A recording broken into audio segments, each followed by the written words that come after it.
The Sacramento Kings are back with a bang, and they're making a statement. After years of struggling to find their footing in the NBA, the team is back with a huge bang.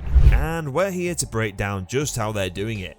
From the explosive performances of De'Aaron Fox and Tyrese Haliburton to the solid contributions of Buddy Hield and Harrison Barnes, this team is firing on all cylinders. They are dominating the court, leaving their opponents in the dust and earning the respect of fans and critics alike. In this video, we'll take a closer look at the Kings' impressive comeback story, examining the key factors that have led to their recent success. We'll also explore the challenges they've overcome and the hard work and dedication that's brought them to this point. The Sacramento Kings have experienced the NBA's longest postseason drought, dating back to 2006. Folks, the next 2 decades are almost here. The Kings are electric this year, so it's a good thing they're going to break that curse after this season. They now have Mike Brown, therefore the lack of postseason success and general poor management are moot points. Funny thing is, however, not many media members seem to view them as threats for the conference finals alone, much less the NBA finals. Let's begin by talking about their prior off-season transactions. Finding the 2 appropriate pieces to surround Fox and Sabonis, Sacramento's big 2, was all that was required. They acquired Malik Monk and Kevin Huerter, 2 important shooters. These guards have been fantastic to have in De'Aaron Fox's backcourt. Kevin Red Velvet Huerter was shown exceptional aptitude at both catch and shoot and dribble and handoff fire. His inclusion in the starting lineup has opened space on the court for Sabonis to operate in the middle of the court and Fox to drive to the basket. He also has been a great link in the chain. He has a talent for knowing when to cut or take an off-ball screen to be open when he is not firing from deep. Guard Malik Monk, a spark plug, comes off the bench. Monk was signed after spending a season with LA, where he developed his off-the-ball maneuvering abilities while playing with LeBron and Russell Westbrook.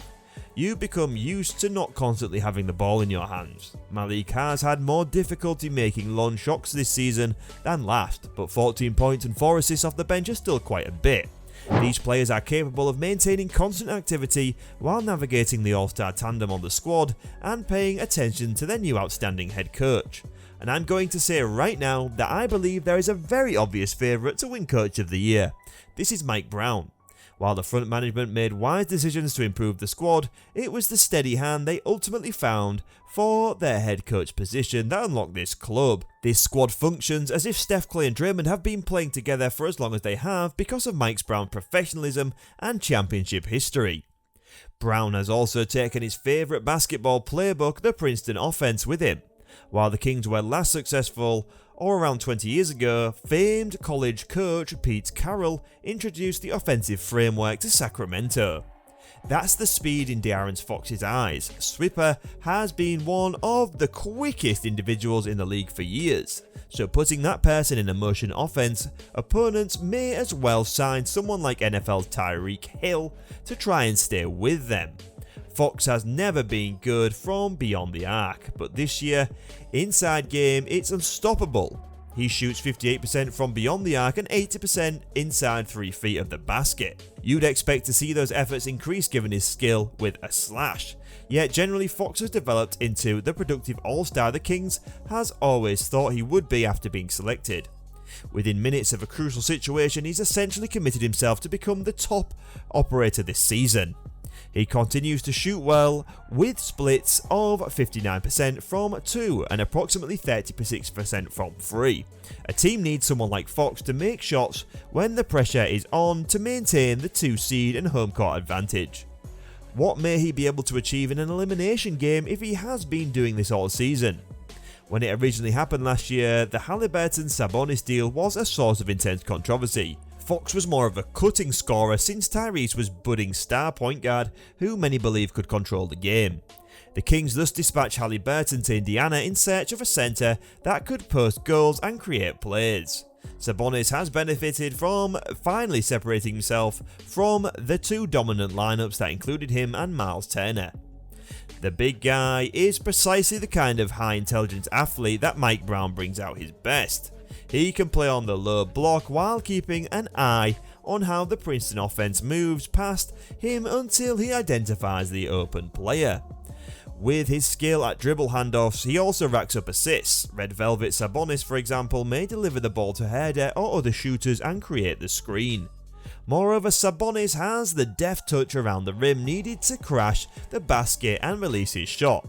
He can step out and fire a 3 with 77% accuracy. The remainder of the team can simply fill in the gaps surrounding those two leaders with the scoring power of the freshly acquired guards. Keegan Murray, a rookie, was a modest choice but has emerged a crucial component of this engine. He has the physique to play defense well and can block shots. Harrison Barnes, though, is required as the seasoned voice guiding youthful squad into unfamiliar waters.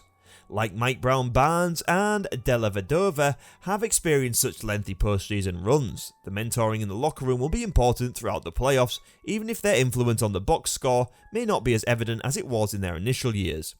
He is content to lock up perimeter players while the rest of the team scores, which is fortunate since, well, the Sacramento defense is unquestionably their weak point.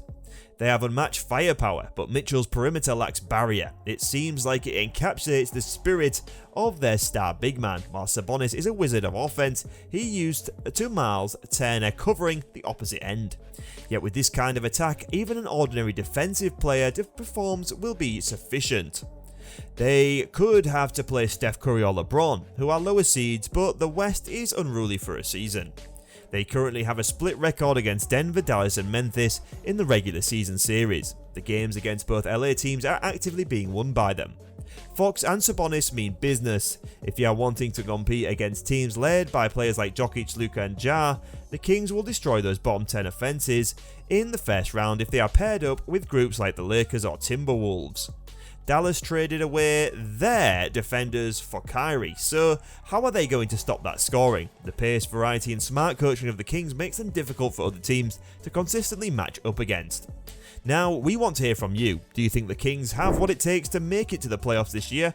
Who's your favourite player on the team? Let us know in the comments. And if you want to keep up with all the latest NBA news and analysis, be sure to subscribe to our channel and hit the notification bell. We'll be bringing you more exciting content like this in the future, so stay tuned. Finally, if you liked the video, give it a thumbs up and share it with your friends who are also Kings fans. Let's show our support for this amazing team as they continue to climb the ranks in the league. Thanks for watching.